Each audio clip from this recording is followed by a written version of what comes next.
है। साक्षात अनिरुद्धाचार्य जी का इन पर आशीर्वाद है और अनिरुद्धाचार्य जी जो मुझे इनके आंखों में देखिए अब आंसू भरने लग रहे हैं। देखिए यहाँ पे फिर से एक अलग यहाँ पे पोजीशन में भक्ति करते हुए बाबा पूजन कर रहे हैं।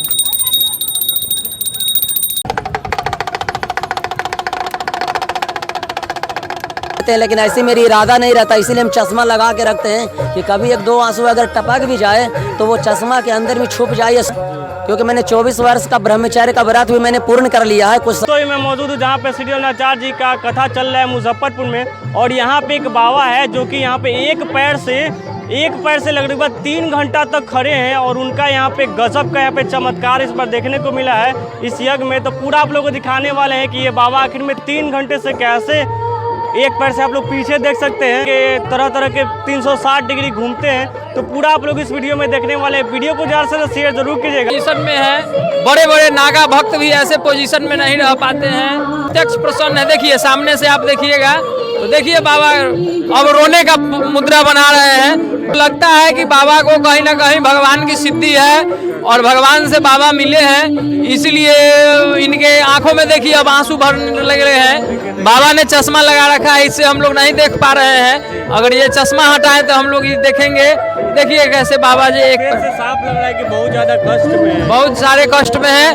लगभग 3 घंटे से बाबा खड़े हैं। उस समय से हम लोग लगातार इनका लाइव ले रहे हैं। साक्षात अनिरुद्धाचार्य जी का इन पर आशीर्वाद है। जी के सानिध्य में यह खड़ा है। बागेश्वर बाबा भी आए थे। देखिए यहाँ पे फिर से एक अलग यहाँ पे पोजीशन में भक्ति करते हुए बाबा, और तकरीबन 3 से 3.5 घंटे से ये लगभग एक पैर पे खड़े हैं, देख सकते हैं आप लोग।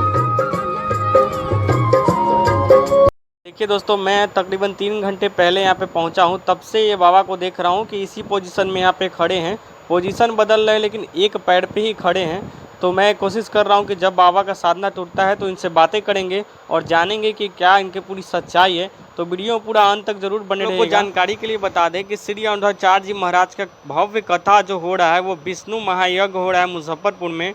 इसी के उपलक्ष्य में यहाँ पे 23 से 27 तारीख के बीच यहाँ पे अनिरुद्धाचार्य जी महाराज का भव्य कथा हो रहा है, और इसी कथा में अभी यहाँ पे बाबा पहुँचे हैं। तो अभी इनका जैसे ही साधना टूटता है इनसे बातें करेंगे। तो अभी आप लोग देख सकते हैं सिक्योरिटी की काफ़ी अच्छा इंतजाम है यहाँ पे। और ये यज्ञ हुआ था जो प्रथम दिन, उसका यहाँ पे देखिए जो कलश यात्रा निकाली गई थी, तो यहाँ पे देखिए कलश रखा हुआ है यहाँ पे, और ये यज्ञ स्थल है। और यहाँ पे लगातार जो है वो माताएं बहनें आ रही हैं। देखिए यहाँ पे ये सभी श्री अनिरुद्धाचार्य जी महाराज के कथा देखने के लिए पहुँच रहे हैं। देखिए यहाँ पे पूजन कर रहे हैं।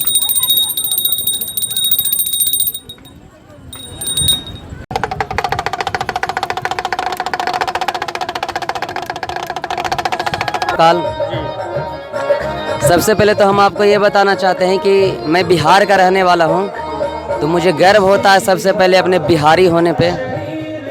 मेरा जिला नालंदा है। रहा था कि आप 4 घंटे से तक, हाँ 4-5 घंटे के आसपास यहाँ पे मैं 19 तारीख को मैं आया था यहाँ पे, 19 मई 2025 को। तो यहाँ पे कलश स्थापना उस दिन हो रहा था, तो उस दिन भी 3-4 घंटे के आसपास मैं खड़ा रहा। तो मुझ में कुछ भी नहीं है, ये अगर शक्तियाँ अगर दे रहा है तो वो मेरे महादेव महादेवी जो है ना वो दे रहे हैं। क्योंकि मैंने कभी घर में भी पूजा पाठ करने का टाइम ही नहीं मिलता, क्योंकि आज के युवा को पढ़ाई लिखाई का इतना हेडेक है, टेंशन है ना, कि अब उधर हम टाइम दें कि इधर टाइम दें। लेकिन जो भक्ति भाव पूजा पाठ था वो तो डेली हम जो भी होता है 1 मिनट 2 मिनट जो भी करते ही रहते थे घर में। लेकिन सबसे बड़ी बात है कि हमको अपने माता पिता पर सबसे ज़्यादा गर्व होता है कि उनके गर्भ से हमें जन्म लेने का मौका मिला। क्योंकि मेरे लिए तो सच बताइए, अगर इंसानी रूप में कोई महादेव और महादेवी या महाकाल महाकाली को है ना, या दुर्गा भगवती जो भी है ना, वो मेरी माता है। इंसानी रूप की बात मैं बताऊं, मेरी माता पिता ही मेरे लिए भगवान है। और मैं घर में जब रहता हूं तो सुबह उठने के बाद मैं मेरे पिताजी बाहर में काम करते हैं, तो घर पे माँ रहती है, तो उन्हीं के चरणों में ये माथा समझिए कि 1 मिनट के लिए आसपास मैं टेकता हूँ, और वहीं से सच बताइए तो मैं सब कुछ मांगता हूँ। और आपको मैं बताना चाहता हूँ कि अगर आप भी इंसानी रूप में हैं तो आप अपने माता पिता के चरणों में अगर जिस दिन से आप आशीर्वाद लेना शुरू करेंगे ना, उस दिन से आप देखिए कि आप में एक अलौकिक शक्ति का संचार हो रहा है। आप चरण उसको स्पर्श कर रहे हैं, लेकिन शक्तियाँ आपको ना जाने कहाँ से मिल रही है। परंतु ये कलयुग है ना, कलयुग में हमने हर प्रकार के लोगों को टेस्टिंग किया है। क्योंकि हम दान पुण्य का कर्म करते हैं और उन पैसों से न जाने डेली यहाँ पे करीब करीब अभी 400 से ज़्यादा लोगों को, हम असमर्थ लोगों को, या कोई नेपाल से आए हैं, कोई इधर उधर से साधु संत आए हैं, तो भंडारा में खाना नहीं रहता है तो हम उनको खाना खिलाते हैं। और डेली 30 आदमी 40 आदमी को खिला रहे हैं, 50 आदमी को, जो भी हो मतलब कि। लेकिन हाँ, जितना मान लिया दान पुण्य जो हिसाब से मिलता है वो कर देते हैं। कुछ दिन पहले देखिए यहाँ पे 20 तारीख को बाबा बागेश्वर आए थे, तो उनके पास इतना भीड़ था ना कि एक मैया थी वहाँ का, क्या बोलते, गुजरात का, उनका पर्स खो गया।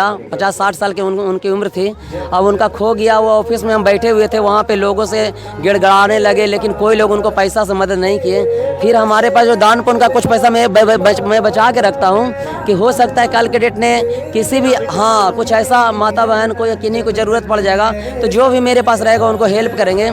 तो मैंने उस मैया को बोला कि अरे मैया टेंशन कहाँ ले रही हो, कोई नहीं दे रहा, तो मेरे पास कुछ पैसे हैं, वही 1500 रुपया और कुछ सिक्का था, मैंने उनको दे दिया कि मैया तो टिकट उकट नहीं कटाना, लेकिन खाते पीते चले जाना। तो बोले कि हम कुछ दिन इनका अनुरुद्धाचार्य का भी देखना चाहते हैं। हम के लिए ठीक है, देख ले, तुमको हम पैसा दे देते हो, हम कल मिलेंगे कि नहीं मिलेंगे मैया, पैसा तुम्हारे पास रहेगा ना, तो आराम से पैसा को रखना, अपना लोग क्या बोलते हैं साड़ी के वो कोना में अपना बांध के रखना, ताकि मतलब भुलाए न फिर से।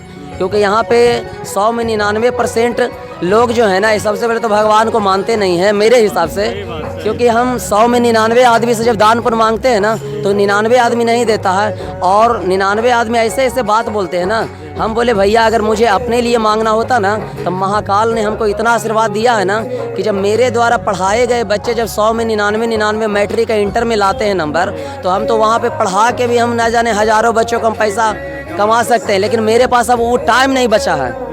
अब आप इसी में लगभग लग चुके हैं साधना के कि आप मतलब निजी जिंदगी में मतलब जीना चाहते हैं इसमें। देखिए वो सारा चीज़, देखिए मैं सच बताऊं तो मैंने अपने महादेव को ही छोड़ दिया है, क्योंकि मैंने 24 वर्ष का ब्रह्मचर्य का व्रत भी मैंने पूर्ण कर लिया है कुछ समय पहले। तो अब अगर वो चाहेंगे कि मेरे लिए भी अगर हो सकता है, क्योंकि देखिए हर लड़का है वो महादेव का ही अवतार है, और जो भी लड़कियां हैं वो पार्वती, हाँ, जो भी लड़कियां हैं वो पार्वती या गौरी का ही अवतार है। तो अगर मेरे लिए भी उन्होंने कोई अगर गौरी या पार्वती अगर बनाए होंगे, तो अगर जोड़ा मेरा कहीं पे होगा तो मिलाने का काम वो करेंगे। और अगर नहीं जोड़ा बनाए होंगे, तो जैसे हमारे हनुमान जी पूरे जीवन ब्रह्मचर्य गुजार दिए, वैसे भी हम ही गुजार देंगे।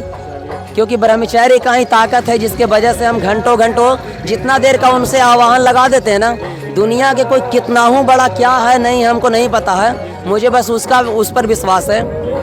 और आज हम आपको एक बहुत बड़ा सत्य बताने जा रहे हैं कि आज मंदिर में जाने के बाद कोई भी इंसान अपने लिए क्या मांगता है कि हे भगवान या हाँ हमको खुशी दो, पैसा कौड़ी धन दौलत, या बेटा बेटी जिसको नहीं है वो बेटा बेटी मांग रहा है, पैसा कौड़ी धन दौलत नाम शोहरत, यही सब चीज़ मांग रहा है ना। लेकिन एक हम ही ऐसे पगला बोल रहा है कि हम मांगते हैं महाकाली या महाकाली, जिससे भी देवी दुर्गा कोई भी हो, बजरंग बली, उनके यहाँ जाते हैं तो हम कहते हैं हे प्रभु, जो भी हमारे नालंदा का है, बिहार का है, भारत का है, या फिर संसार का कोई भी इंसान हो, या भी जो भी जीव जंतु हो, पशु पंछी हो, हर किसी का दुख तकलीफ, हर किसी का टेंशन, हर किसी का रोग बीमारी, या जितना भी उसके जीवन में होने वाला अशुभ चीज़ है, उस सारा चीज़ हमारे झोली में डालना, और हम इस अचरा में मांगते हैं प्रभु।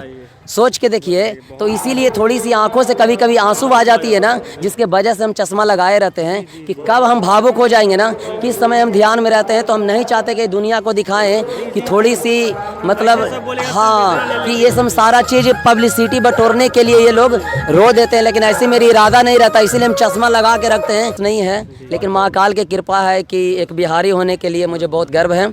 और जी न्यूज़ 18 पर देखिएगा तो भी आपको न्यूज़ मिलेगा वो सारी चीज़ें का। और बाकी अगर मैं यूट्यूबर तो नहीं हूँ, लेकिन कभी कभी थोड़ी मनी वीडियो वगैरह, एक छोटा सा चैनल मैंने बना दिया लोगों को प्रूफ देने के लिए कि आप इधर उधर जाते हैं। हाँ, उसका चैनल का नाम विकास केवट है, VIK उसके बाद AAS डालिएगा और स्पेस दे के KEVVAT डालिएगा तो वो चैनल आ जाएगा। हम आपको लाइक और सब्सक्राइब करने के लिए नहीं बोल रहे हैं, लेकिन आपको अगर देखना होगा ना, हाँ, तो आप जाके चेक कर सकते हैं। हाँ, वहाँ पे आप देख सकते हैं।